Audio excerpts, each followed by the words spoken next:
Okay, we bring today's meeting of the JMRL Board Policy Committee to order. And we have a remote participant. I will handle this. I'll move that Ann Hemingway's request to attend today's meeting of the Policy Committee of the JMRL Board remotely due to a personal matter, specifically family obligations, be approved. All in favor? Aye. Passes unanimously. Unanimous. Welcome, Ann. Okay, on today's agenda, we're starting with two things. I'm trying to remember which is first. Okay, audiovisual equipment use. Yes, and Anne is saying that she's not sure if her microphone's working, so she will chat if necessary. We're off to a rousing start today. Yeah, so let me share the last policy that the committee looked at was AV equipment use. And I believe from the notes from the last meeting, the discussion was about removing this policy. Well, okay, so I did actually prep pretty well for today, and I did re-watch the last meeting. And I agree that we tried to distill what was the purpose of this. We do want patrons to understand that this equipment exists. Yes. We want them to take on the liability if there's broken equipment and so forth. And they want to know how to use it properly, and they want to use it, and we want them to use it in ways that don't expose the library to library filler. So I think we decided that, just to expand a little bit, those goals could be accomplished mostly through the equipment use form that they sign, and by adding a paragraph, which I know, David, you have it prepared, just explaining the existence of this equipment and that basic use goes through a form, and adding that to the meeting room because all the AV equipment is associated with the meeting room. Correct. And the form itself is made up of these specific bullet points that are currently in policy 5.7. Right, but those move to procedural. Yeah, so they were already in both places. We're just going to have them in one, and every person that's signing up to use the room will get a copy if they want to use the AV. Okay, so and let's make sure we're keeping the chat window, yeah, in mind. That's something that only David can see, is that correct? It will pop up for the room. Yeah. So we'll all see it here in the room, but I'll have to preserve the record. Right, but Krista can't, for example, side channel and keep an eye on that. Okay. No. Yeah. Okay. Yeah, you're not on the Zoom call. Yeah. Right. Okay. Okay, so what David, just for the record, this is the paragraph that we added that sort of is intended to accomplish the goal of cueing people into the existence of the equipment. And there is one little wording grammar kind of tweak I noticed here. What's that? AV use requires, and then comma, and may have to complete training. AV use requires a signed JMRL form acknowledging responsibility of the equipment and may require and potentially completion of training. I think would be the right parallel construction.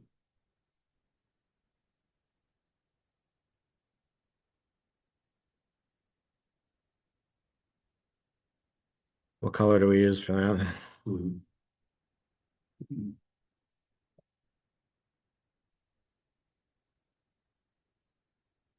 So most JMRL meeting and conference rooms have AV or audiovisual equipment available for public use. AV use requires a signed JMRL form, section 5.7, audiovisual equipment use, acknowledging responsibility for the equipment and potentially completion of training in advance of use. Check with your local branch for more information. Okay. I'm satisfied with all this, and let's see again if Anne has any things to chime in, but there are two things I'd like to additionally accomplish or make sure they're happening. Number one, as usual, or as as generally is the case, I'd like to make sure that this availability of this equipment is advertised as best we can as a service that's from the library. So I want to make sure this shows up on a services Page. web page list, because whenever we talk about policy, we say, hey, is this really where people go learn about what's available in the library? The answer is no, it's a backstop or sort of a fundamental. Yeah, I don't know the answer to that right away, but I Yeah. agree. So if it's not, we can put it on there, Krista. What equipment is available, Yeah, I still see, and maybe on the branch page. services is a good, that's where people might go looking for, because we think of, the library staff might think of it as being like, oh, this is just for the use of the meeting room, but somebody else might come in saying, I want to do a Zoom meeting and not think like, okay, well, that's a meeting room problem. I need to look at meeting rooms. They might think of it as, does the library offer this? right. So in general, I mean, it just goes back to a theme that we've talked about, which I'd like that services concept to be accessible and sort of cross categorize, and you can keep. Yeah, one-stop shopping. Yeah, we talk about ways to make that visible, but I'd like this to be a visible offering and not a, hard to find offering. Agreed. So that's number one. It's like, yeah, oh no, that's, sorry, so the meeting rooms. It says that's a different. Yeah, so it But I should see be the here somewhere. Right, it says services at, yeah, that's the type of thing, yes. So under meeting rooms, it just says meeting rooms, but it doesn't include. Okay, Yeah. this is an easy fix. What's the? Oh, That's about the Editing. converting Yeah. and editing, yeah. So again, I'm just, in general, that's the type of thing that I'd like to see. And then more of a detailed, so there was a talk back and forth about copyright use, copyright liability, and we pointed to some kind of blanket statements in conduct about copyright.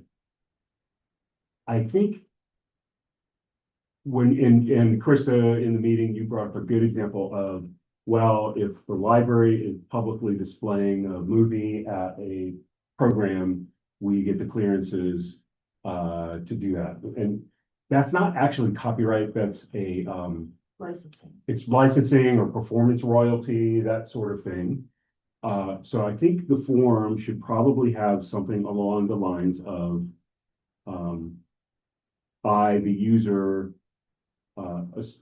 attest or promise that all the necessary permissions have been obtained for any public display that public material that I'm displaying on the equipment, and I indemnify the library from performance obligations. That sort of language. Let's strike the right tone between two legalistic.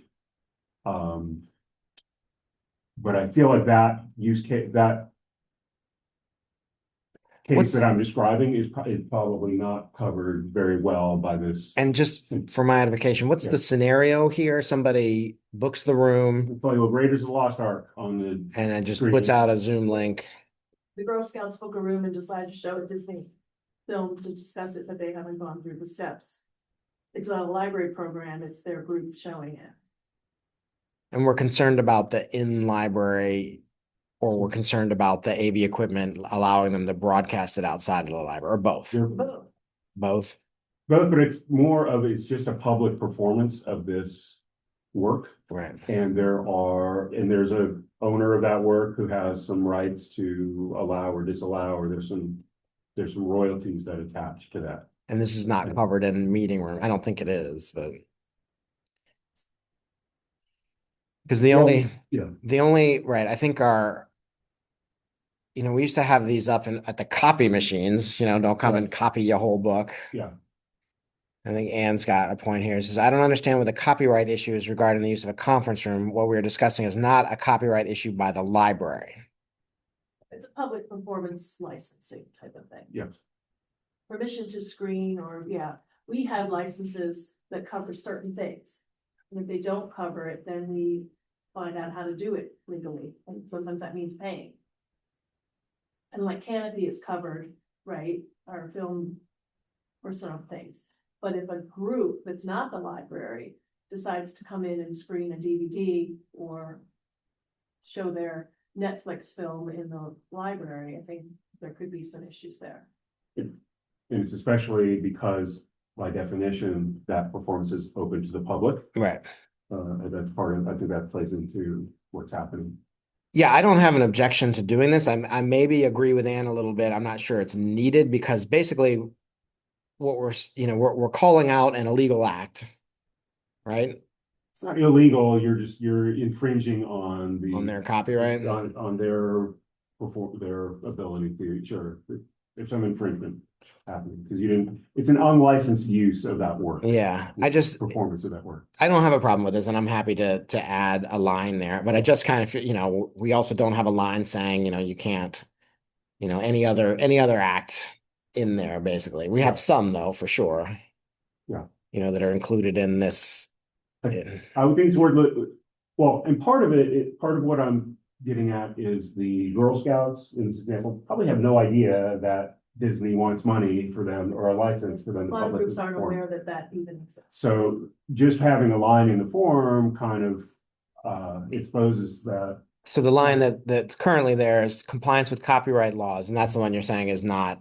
We could add and public performance rights or licensing, something about that.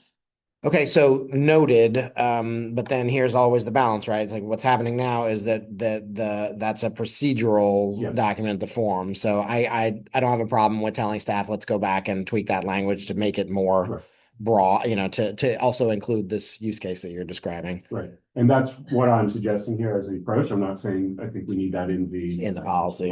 Yeah, but I am saying through the discussion, this use case has kind of come to my attention or been exposed.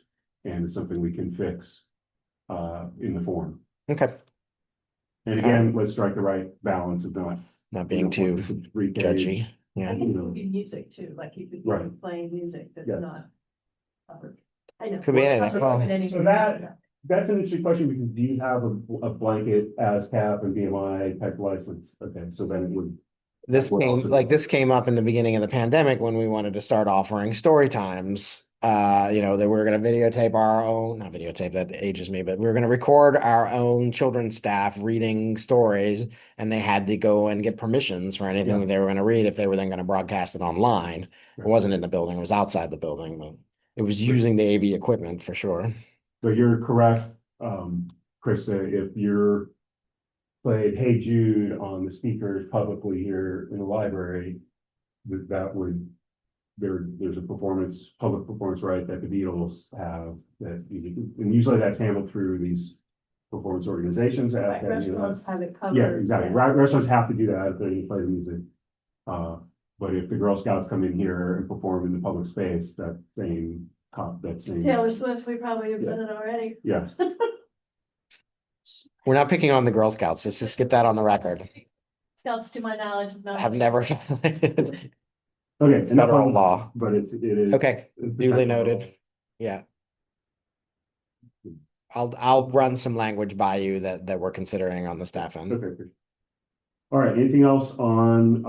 So then, do we, with those caveats, is this committee ready to recommend these two policy changes, which would be one, deprecation of the AV policy as a dedicated policy, and number two, adding this paragraph to meeting and conference rooms. I'm in favor, and let me know if you agree. I'm in favor. It would be a first reading, so you want to do that.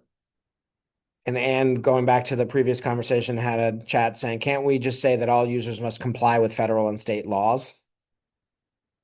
You can. Is it a federal law? It's not a federal law. It's just that the owner of that work has a right to, if you're going to publicly perform, they have the right to allow or deny that. So there's not a specific federal law that says you have to pay X number of dollars to do that. It's just that they have control, and there's a pseudo legal licensing scheme that's built. The licensing scheme is not the right word, but framework that's been developed by organizations like ASCAP and BMI to help an end user who wants to license the work for that use, do that in some way, so I don't know. I think that I don't see a reason why we couldn't do both Yeah, things. I mean, I think, and that's a good suggestion in general. I think it probably says comply with JMRL's conduct policy, which probably in there somewhere says comply with the law, but I don't think it's not a bad idea just to say don't break the law, and then later that's some deniability. So I think we could have both things in there as long as it doesn't become an unwieldy document. Okay, anyone else, just in terms of the big question of the committee's recommendation on these two policies? And let us know if you have anything else there, or other committee members. Sounds like I know David was I'm in favor. in favor. Okay, well, there's some black No. banner that's happening. Okay, we'll move on, but Ann, let us know if you have any other thoughts on moving these two forward with the recommendation. Okay, moving then to volunteer. No, we got briefly this.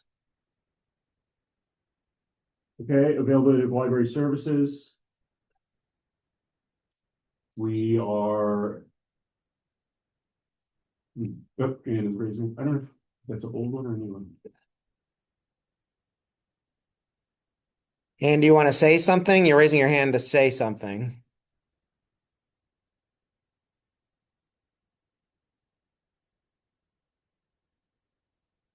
Maybe lower the hand, just so we know if she raises it again. Here's a chat. No. Sorry, no comment. All right. Okay,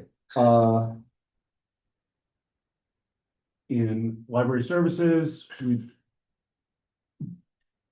we've been generally changing the age of adulthood from 16 to 18, and that is a state law. Yes, it was the initial conversation had to do with access to materials and records. So it was under the FOIA definition of what juvenile was. So JMRL changed a guiding policy about age of juveniles, and now we're just, as we're finding them, changing the trickle down policies basically. Okay, so we have found another one of those. Here it is. Sounds good to me. Any comments, objections, other thoughts? Okay, if not, we will recommend this to the full board.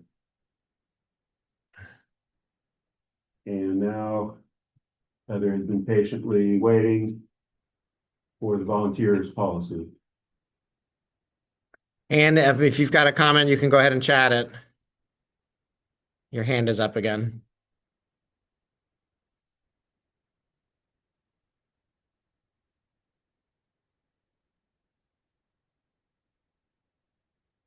Okay, so last month we had just done an initial kind of 15-minute discussion on this, and we raised some initial bullet points.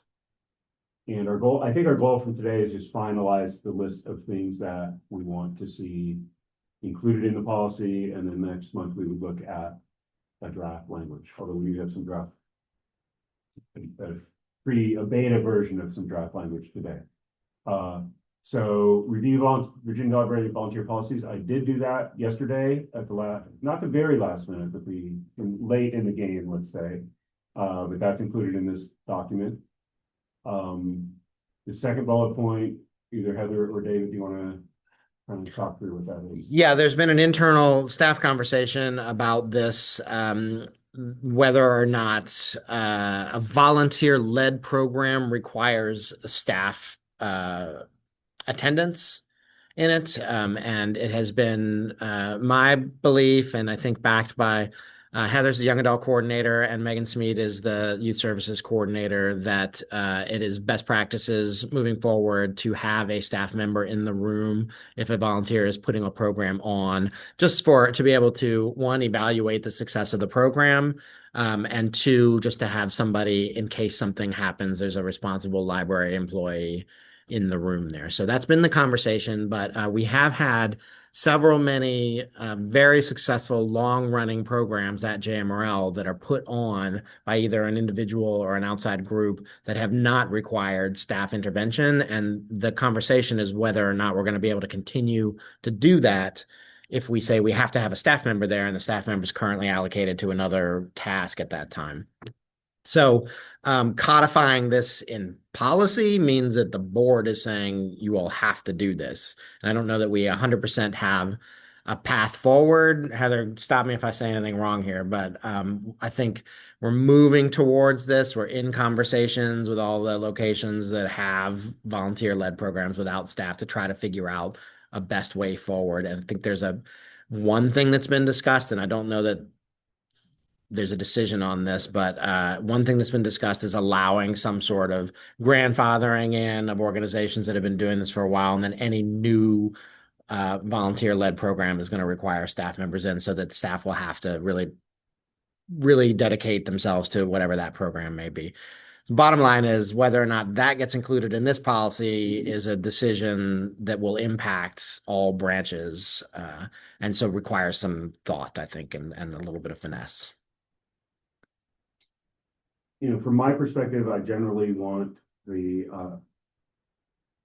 conceptually, I want some staff supervision at some level. That doesn't mean to me the staff member has to be in the room. Oversight. For the duration, right. And maybe I don't know if that's program policy or in volunteers, yeah, I went to a program where the volunteer or third-party presenters were kind of approaching it in a way that I don't think staff would have done it that way. Right. And so if a staff member were there, would they have stepped in and said, let's do it differently? Would it have, I don't know what would have actually happened if there were a staff member in the room. Right. I don't know. But yeah, those are my general thoughts. Yeah, and so I think that that staff is just we just want to make sure that we consider all the unintended consequences of having the board put something in here that says here's what has to happen. And does that mean that we're going to cancel, the pause to read program at Northside because the board now says we can't do that the way it's being done? Or is there going to be some language in here that's going to allow some flexibility, or are we ready to make a decision where the library says this is what we're doing moving forward? Well, we do have to make a decision. Either we're going to cover it, yeah, or we're not. Yes, we do have within the, so I would anticipate that maybe there'd be a first reading of this in February, right? That's the next policy committee meeting. Sure. Yeah. Yes. So we've got a little amount of time here to figure out. Yeah, we just have to discuss it and put it in the draft. Right. Okay, well, should we discuss further or just put something in at some level and then discuss when there's more kind of participation in February? Yeah, I would think I'm not sure what else I have to say on it. Heather, do you have anything to add about that conversation? No, well, a little bit. It's kind of adjacent, but just that part of the problem is that the smaller branches have branch support staff who are not within their job description able to run programs. And so now we're turning to, outside presenters or volunteers to run programs who really aren't library staff, where they may have staff available, but their actual role doesn't have that opportunity. So that's just something to look at, I think, for the future also is, whether or not we can let branch support staff do some sort of programming or even be the staff member in the room to observe and have oversight of the volunteer-led programs. Yeah, thank you for mentioning that. And the reason there is because they're not being compensated. It's not in their competencies, and they're also not being paid to perform library programming. It's a support level position. So there would have to be some tweaks there to say support staff are doing programming. I think that becomes a bigger issue for the board's like compensation planning, basically. But maybe some level where it's like support staff can be the library's representative in a room where something is happening. That I think so. Thank you. That's a good point. And whether or not that means they can then plan these things with the volunteers, to me, that's asking too much of somebody who's not being paid for that to set up we're going to have the YMCA come every 6 months and do this thing. Okay, I'll make a note of that. And is there some extent that this can be helped with volunteer handbook type? So there's a pamphlet, if you're a third party volunteer presenting a program, we need you to look over this pamphlet of guidelines and requirements and agree to it. Can this be improved with just sort of a arm's length education step? Yeah. I think that could help, and I think that's one of the things that we've been talking about that I think is probably an outcome here, better documentation there, regardless of what the decision is about this one point. Yeah.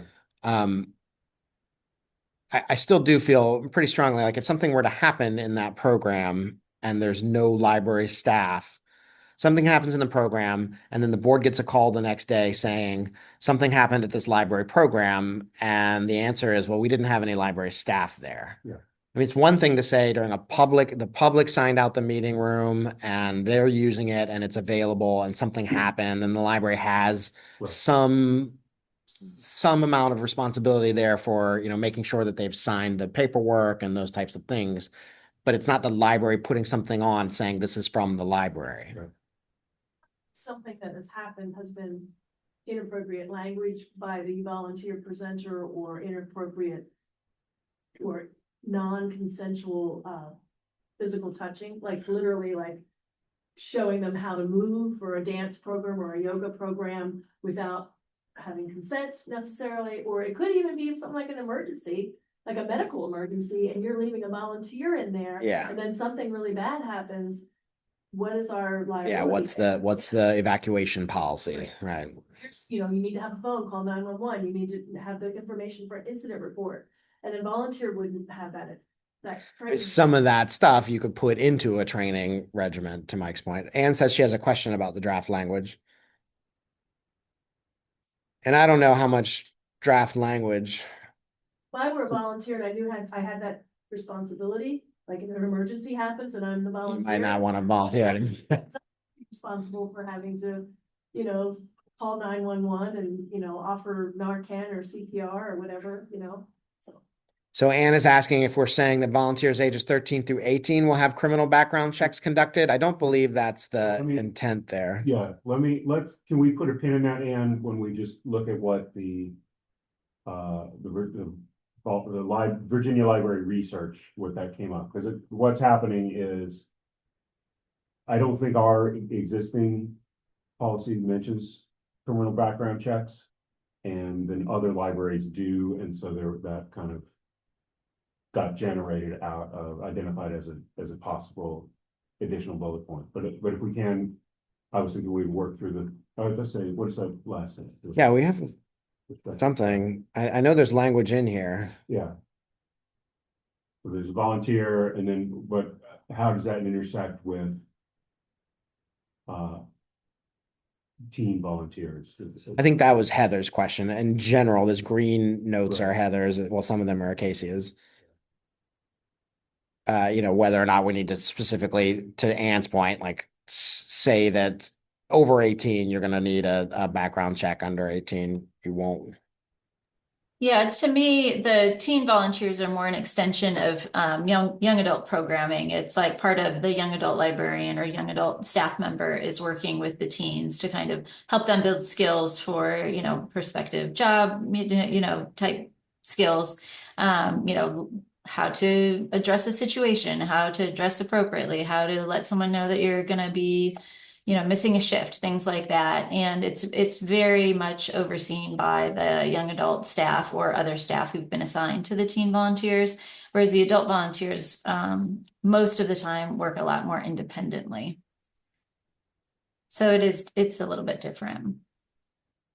So, I was going to say, I could see a carve out at the end of this that just says teen volunteers and some bullets about responsible to, like, who's responsible and what the ages are that we're talking about, and whether or not there's any other specifics in there that the young adult staff at JMRL think need to go in there, like what they will or won't be allowed to do or things like that. So I think there's a home for it here rather than having two separate kind of policies. Like, here's a Does team some of that policy. need to be in policy or just a separate teen volunteer handbook? Yeah, and I think isn't there work on a teen volunteer handbook as we speak? Yeah. Yeah, we've got, yes, it's pretty much, It's a yeah, work in progress. yeah, but it's pretty ready. But that would help address Anne's issue. I think there should be something here that says we also accept teen volunteers. And then some Sure. language there. It doesn't have to get that detailed, but Yeah. something kind of differentiating between the two. And that would help maybe with Anne's question about, are we going to background check teenagers? But Anne, point taken about I think she's just talking about the draft language that is very notional at this point. So yes, Yeah, I haven't gotten that far. well, let's note little weakness that I'm sure there's weaknesses and loopholes in that. So, So this staff oversight is an open question, and we'll yeah. put something in a draft and kind of discuss more broadly next meeting, it sounds like. Maybe same for the next one, which is address volunteer access to patron information. So this is a fairly hard line that JMRL has always drawn to say that volunteers will not have access to the patron database. Like, we will not give patron information to volunteers. So that's not codified here as far as I know. Is that still the standard that we want to hold? If there's a scenario where we would allow that, what would that look like? So this comes up quite frequently because we don't use we don't use volunteers to replace the work of staff at the library, and the biggest trust that they have is access to that patron information. What's the line here between volunteers? And then this question's come up quite a bit recently. And Acacia asked it. We have interns, folks that want to intern for JMRL. So in the past, the JMRL NAACP intern we have treated as an employee throughout the summer. They get a paycheck, they sign on, they get an email address at JMRL, and we've allowed them some access to the database. But that's not codified anywhere. So is this a place to kind of state what the library's goals are here and make sure it's clear? And then what are those goals? And I'm thinking of a use case where there's some data analysis. You're talking about Yep. The interns are probably more operational day to day in Yeah. the library, but I can also think of sort of third party projects that aren't in library kind of. So those two things go back to back there. Do we need to say something about paid versus non-paid interns? JMRL currently does not have an internship program with the exception of that one scholarship. However, in the last few years, the Old Dominion University has started a Master's in Library Science program. It's the only one in the state of Virginia, and there are quite a few people going through that program, and it has an internship requirement. So we get a lot of requests from library school students that are looking to do internships at JMRL to learn about how to be a librarian. And do we allow for that? Is that the same as a volunteer? Is it a different thing? It requires a lot of time from staff. That sounds to me like a different policy, perhaps. I guess that's the question here is are we going to address that separately? Because we don't have good procedure on it either, because this has not been an ongoing request until recently. And we've had the K internship program for years, which they Yeah. also are paid, but these are teenagers. And they're managed by an outside organization too. They're required to do some things with that group. Yeah. But they do get paid. And we do limit their access to patron information for sure. So Anne also says internship should be a separate policy. So both board members are saying separate policy for internship. That partly allows you just decide it. So all of these are things we would love to do, but they take resources from, it's what's the cost benefit to the library, in terms of cost being staff time to manage and the benefit being they're doing useful stuff, hopefully for us. And we're making the world a better place by facilitating MLS students I mean, I'd love to do it if you have the resources, but if you don't, then you can't do it. Yeah, and then also sometimes they are in-house staff. And that gets tricky because we don't necessarily want our staff to be volunteering because it's a blurry line where they're not getting paid to do. So let me understand, you're saying an in-house staff might be taking this MLS program and have an internship requirement, Correct.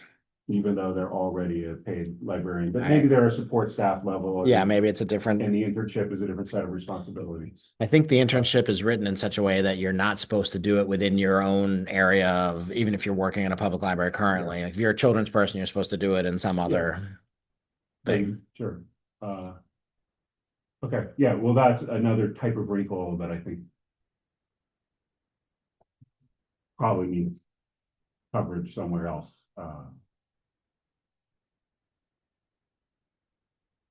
To me, I would say, here's what I would say. On your end, think about what do you want to offer and what are the parameters? And then we'll write up an internship policy that codifies that. Okay. That codifies the policy level aspects of that. The next thing is we talked about the desire, the committee talked about the desire to have a volunteer handbook and potentially, as we were just saying with Heather, a teen one as well. We do have a volunteer handbook. Heather's right. She's doing two duties here. She's the current young adult coordinator, but the previous volunteer coordinator for JMRL. So if anybody can speak to what's in the volunteer handbook, it's Heather. And maybe we could do a CE for the board about what's in the volunteer handbook at some point. It's been a while. I think Heather's done it, but it's been a while. Yeah. Yeah, pre-pandemic. That's a while. So my interest would be for this policy just to say, I would like from a board level to say, hey, you should have a standardized document that all volunteers sign off on. Here's the expectation and here's the liability, those types of things. Yes. So I would like to tell staff to do that. And then, but I don't need to write what the contents of it are in this policy. Okay. So I think we addressed the first green one. Okay, so what was the? I think we should have something included here that says something similar, like we do JMRL, just a separate paragraph. JMRL has a teen volunteer program. Yeah. Here are the ages. There is a separate teen volunteer handbook. Yeah. Basic. Starting teen volunteers rather than two policies. I do agree with that, unless I'm here that there's some broadly different set of considerations. I don't think of hearing that. No, I had actually written a few sentences that kind of addressed it, that says the teen volunteer program serves as an extension of young adult services. Its purpose is for young adult staff to engage youth in meaningful ways so teen volunteers gain experience, contributing to library services, exploring and honing their skills and interests, and learning about basic responsibilities such as time management and professional communication. And then I think we would add, volunteers between the ages of, we have volunteers as young as 11, but they're not allowed to be unsupervised. And by unsupervised, I mean, they can be, like in the stacks without like being, our 11-year-old volunteers volunteer on the teen advisory board. So they're in a room, it's like a teen program basically, but they can get volunteer hours if they need it, if they're under 13, because some schools do require that. And so volunteer, anyone under the age of 18 would not get a criminal background check, obviously. Yeah, I think this is a good placeholder. This is probably more detail than I would guess, and the library board would need to weigh in about the whys of it. But I think it's good to have, here's our reasoning. So maybe we might distill this a little bit and add just a few other brief things.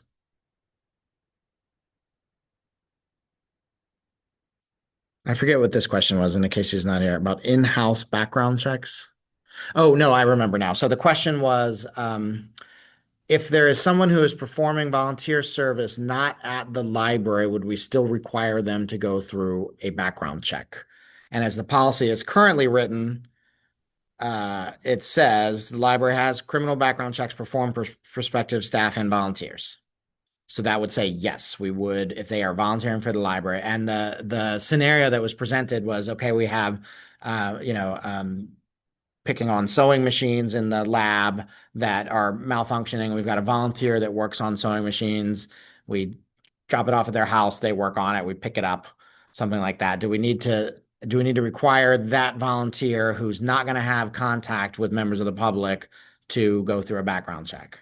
And my gut instinct when Acacia brought this to me was yes, we do, just because, if the library is going to be entrusting any of our resources, the public's resources, to somebody else, we want to do our due diligence to say, like, we know who this is, and that's one of the ways that we do that is by offering the background check. Yeah, because we don't know if they didn't take that slide machine home to sew a bunch of stuff a couple days before Christmas to take to a craft fair at their home, and we wouldn't normally let a regular patron do that. Mhm. I'm just That is- the wild It's a scenario. very suspicious mindset.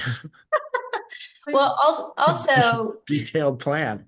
Also, frequently when there's a large library event, we'll put out a call to all of the volunteers on the volunteer list. And so that person who normally doesn't come in to volunteer might say, oh, that sounds like a great program. I'll come in to volunteer. Yeah. Yeah. Anne says that she thinks background checks can be discretionary in that scenario. I'm kind of leaning a little towards that as well, in that, yeah, if you're gonna interact with the public, then that would probably be a higher priority of putting a background check, and if you're not, I think I'm okay with, again, what's the point of the background check? It's to reduce liability for the library. And so if you're not interacting directly with the public, there's less, I think, the scenarios where there's liability happening are less likely. People to people contact. So I would say something like, yeah, are required if you're interacting with the public, otherwise may be conducted at the volunteer, at somebody's discretion. I don't know if that's the volunteer coordinator or the director or the branch manager, I don't know. You would at least put the volunteer, the prospective volunteer on notice that, yes, we might be background We might checking ask you. no matter Or what. if you want to come in and work at the How To Festival, you will have to go through this process. Yeah, I probably am meaner than the trustees here and would say it's easier just to say that's the rule and apply it to everybody. But because this requires more discretion and it requires staff to make decisions, and then that later leads to somebody saying, well, you didn't apply this fairly. You made Mike go through the background check but not Krista, and you're both working on sewing machines. Black and white. Yeah. but the how-to is a good example. I mean, are those volunteers? Is that a program? I mean, so if I say the Scrabble club and we, the Scrabble club, are gonna come in and teach people Scrabble, are you going to say, well, I need to know the names and social security number of every person who might show up as part of your Scrabble? I think there's language in the procedure about organizations, and I don't have this in front of me, but something about like organizations, and maybe Heather will remember that do their own background checking. We don't require to do background checking. So if it was like, I have the personal knowledge that the Scrabble club does not background check. Yeah. Right. That's like the partnership program. Yeah. There's a flow chart for that. Partner program is slightly different than like volunteer, right? So, we have, and maybe that's the line here for the staff being in there as well. Like partner program right now, the staff member would be in the room, right? I think staff should always be in the room. Yeah, I know. PPA, one example, PPA, you ask PPA. Yeah. We try to have a staff person in the room, although that one time I had to pop out and come back. Yeah. Anne's question is, what do we do? What does JMRL presumably do with the background check information to preclude anyone with a criminal charge? Not necessarily, but if there is I forget what the language is, but something like a violent criminal offense or an offense against minors, then we would preclude the volunteering. That's covered in procedure now, Anne, so maybe that's something that needs to be addressed.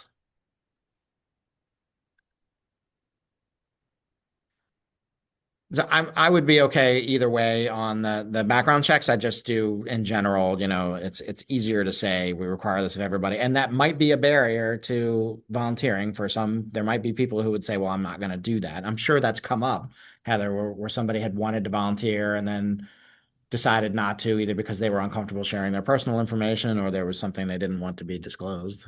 I don't know. I ran a background check once and the person had really shocking criminal charges. Or actually, I think convictions even, not just charges, but convictions. Because, we do get people who need to do volunteer for community service. And so, Yeah, so that's up to it's up to the discretion of the branch because it may or may not be that they have a space available for a volunteer at that time.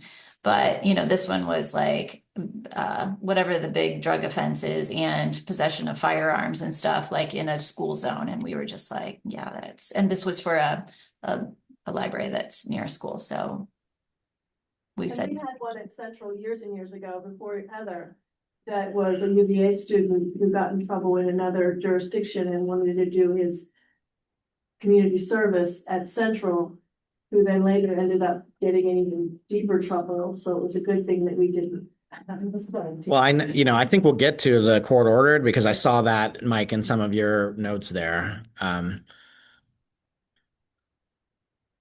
All right, so I think this is good discussion here, and we'll have to come up with some language in the next few months. But I also think that we might spend the February meeting discussing some of these things. We've already done that. I got it up here. Sort of did it, yeah. Okay, I think your how-to example is a really good one because I don't believe that in practice, everybody who was doing how-to was identified in advance of the library and did a background check. And I think that was okay. Is that the case, Heather? right, those would be considered program partners. So, and they were representing organizations. This is like kind of the language is if you're a program partner and you're representing an outside organization, then we don't require, or if we're paying you, we don't require a background check. I mean, does that mean that none of those people have, prior offenses? Not necessarily, but that's how the policy is right now. Yeah. That's how the procedure is. Procedure, sorry, yeah. Yeah. Okay. Okay. So sticking with bullet points, then, are we ready to? Yeah, I think we got through the ones that we had kind of cracked open 2 months ago, right? Yeah. So now I'm ready to look at what you've come up with in your review if you're interested. So what happened? So go ahead, you can scroll there. What this is literally, I took the 16 other state policies that the state library has found and just fed it through an AI process, which I find to work pretty well a lot of times. And these were the themes that, without reference to JMRL, all the other policies had most commonly.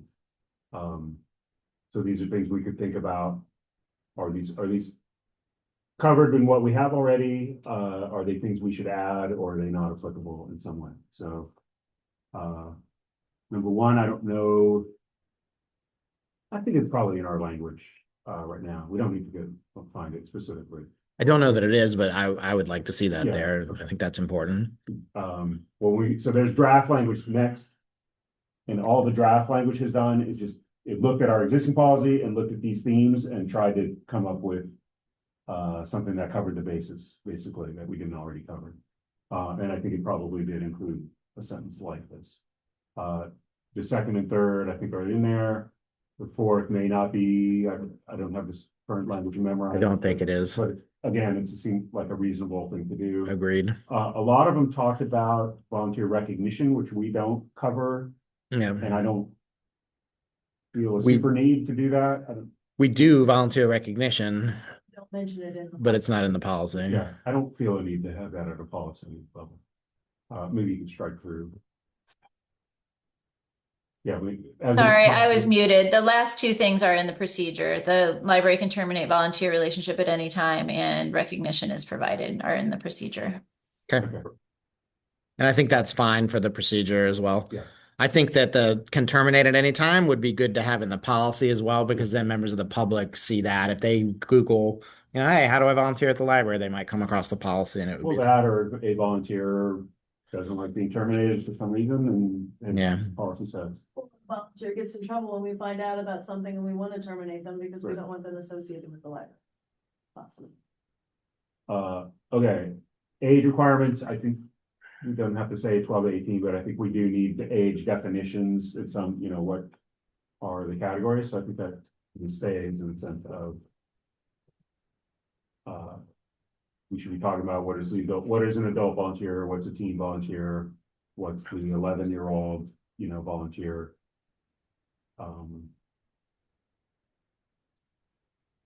Parental consent, I don't know if that's in the policy right now. it's in procedure. Okay, so we would consider whether that should be a policy level or not. Mhm. Background checks we've just discussed. Orientation and training, I would like to see in policy at least, you know, at the level. Yeah, Mention of, in yeah. policy, I'd like to say, I want you to make sure these volunteers are. Yeah, they're be- representing the library. They Yeah. need to be need to be trained on that. trained or oriented and handbooked properly. So however we phrase that. I'd like to see. Yeah, and that is in the procedure as well. The assigned supervisor, I don't think we need in that doesn't sound like something we do.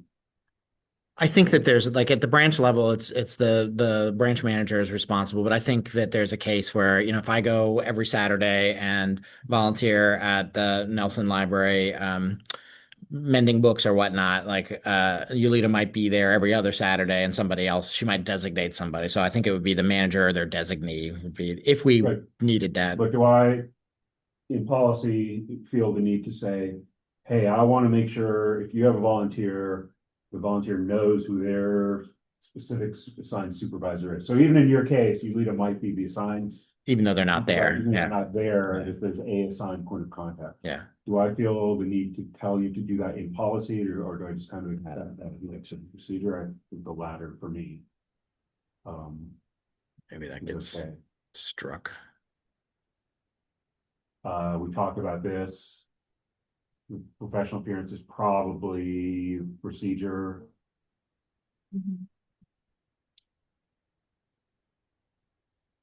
Yeah, it's in the procedure now, or it's in the handbook. I'm not sure if it's in the procedure. I'd have to relook at that.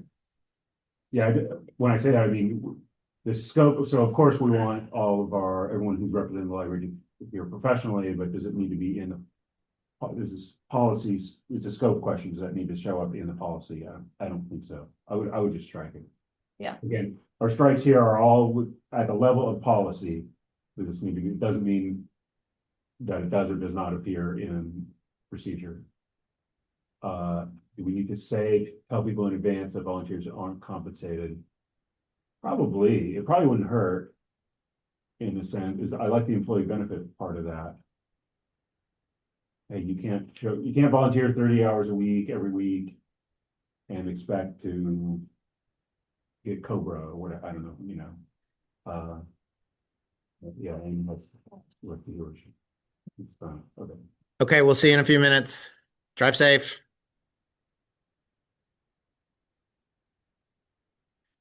Yeah, I guess the only one that I think this is the only time I've ever known this to come up has been in conversations about workers' comp, you know, and whether or not the library is responsible for some sort of injury that were to happen. And so the library has workers' comp for our employees that does not cover volunteers. But then we also have insurance for if something were to happen on the grounds, like somebody trips over something that the library is responsible for. So I don't know enough about that, and maybe that's something we would have to ask either the insurance company or the lawyer about. Okay. And maybe that doesn't need to be addressed here at all, and that just complicates the issues because clearly we're not paying volunteers. Right, so my goal here would be just to set expectations in the policy for the volunteer. So that they know, yeah. What should they know to feel that they can expect in terms of compensation or benefits? So I would probably leave it in, but Okay. we can leave it for now. Okay, more than almost half the policies said specifically, apparently, that court ordered community service is not accepted. I don't have an opinion on that, but it is notable to me. It's interesting to me that you were talking about it. Yeah. And it came up in It's other policies, they thought it was worth. It's a frequent request Yeah. at JMRL. We don't have any policy or procedure anymore. I think we used to have procedure saying no court-ordered community service, no court-ordered volunteers accepted. I think we have not done that, and we've said in the last few years that it's at the discretion of the location manager. Basically, like it depends. Like, do they have frequently the court ordered comes with a Yeah. larger time commitment. It's like the person has to do X amount of hours over X amount of time. Right. And so it kind of depends on if they have a task that is Well, I don't know, supervisory capacity. right. Capacity is a good way to put it. Like, is there the 50 capacity? Scottsville, Right. they won't fit in the building. They won't fit in the building. So I think the decision on a procedural level was we're not going to say carte blanche, like, no, we're not going to do Yeah. this. So is it worth mentioning in policy that it's a possible thing and it's up to the capacity of the branch manager, or do we just leave it out of policy? I don't have a strong opinion. Right now, I think it is worded that way in the procedure. What does it say in the procedure? I'm pretty sure it's, no, At the at the discretion of the volunteers, or I think it says, are accepted. Actually, it says it on the volunteer application. I don't know if it's in the procedure, but it says volunteers are accepted on a case-by-case basis or something like that. So does it specifically address court Court order? order, sorry, yes, court-ordered volunteers are, I can look it up. So the question is this something we need to communicate to the public at a policy level? I mean, we do get a lot of requests for that. So in the sense that this is the constant balance here, right? Like in the sense that the public wants to know this information and this is a place where they might find it, then yes. In the sense that is the board telling staff, yes, we will accept court ordered. Well, and clearly you got the information because it was in other libraries' policies. Yeah. I mean, that's how you know this, because they communicated it in their policy. And my guess is, you know how sometimes we joke that every policy at JMRL is because something happened, right? Something happened in 1972 and there's a policy because of it. And I wonder if it's something happened that they had a negative experience or if it was just capacity because there's so much demand, you know, like when people are looking for court-ordered volunteerism, the library is a nice place to go. They show up Yes. in 40 hours. In this 2 weeks, right? Yeah. So I don't see in the procedures anything about court-ordered volunteers. It does talk about who's exempt from the background checks. And so let me pull up the application.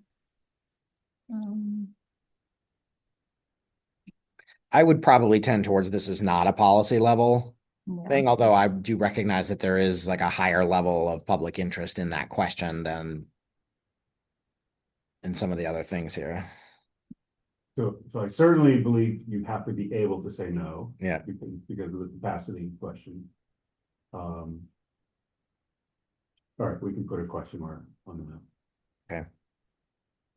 Actually, the application says, and this is just on the application, MLIS library student internship candidates and court-ordered community service requests will be considered on a case-by-case basis dependent on timing and staff availability.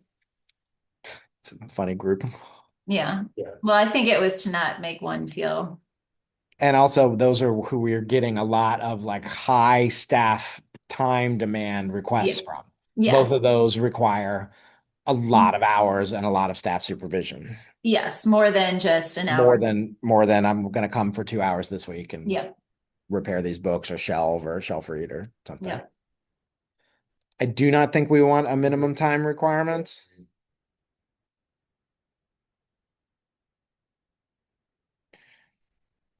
So I think this kind of goes back to the other question about assigned supervisor. So I definitely think staff supervision is required. Like somebody is in charge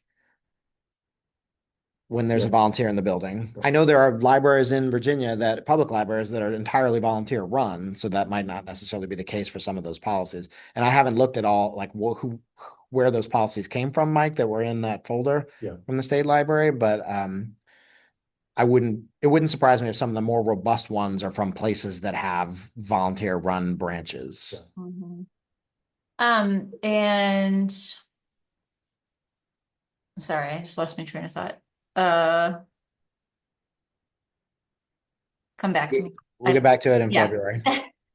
Okay. Note on the sign supervisor, which we crossed out, I would like every Oh. volunteer to know who their point of contact is, like. Yeah, they That should was know my who's in point. That charge. was my point. Sorry. I don't know if Acacia is still doing this, but I was having every volunteer position have like a write-up for it. And the write-up for it said what their responsibilities were, who their staff site supervisor was, and what the minimum commitment was, like how, how many hours per week or whatever it was.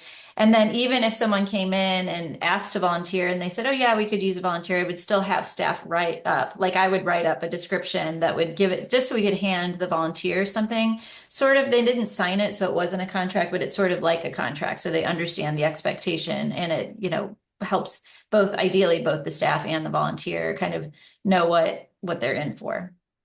And if they weren't there, if the direct supervisor wasn't there, or Krista, maybe you can answer this as a branch manager at Central. There's a volunteer in, and there's volunteers on all service levels or whatnot. Like, do they necessarily know like who is the person in charge for the day? Like who to report a problem to? Not necessarily. Sign in.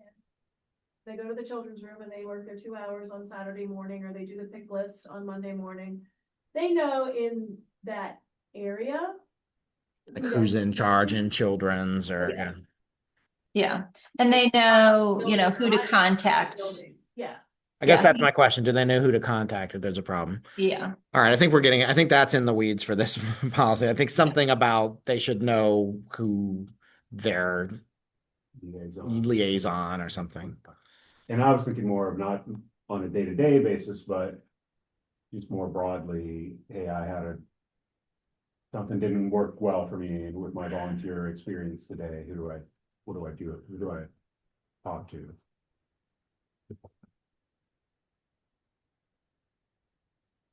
All right, we should probably wrap up very soon, this meeting. Can we say no to hour tracking mandatory?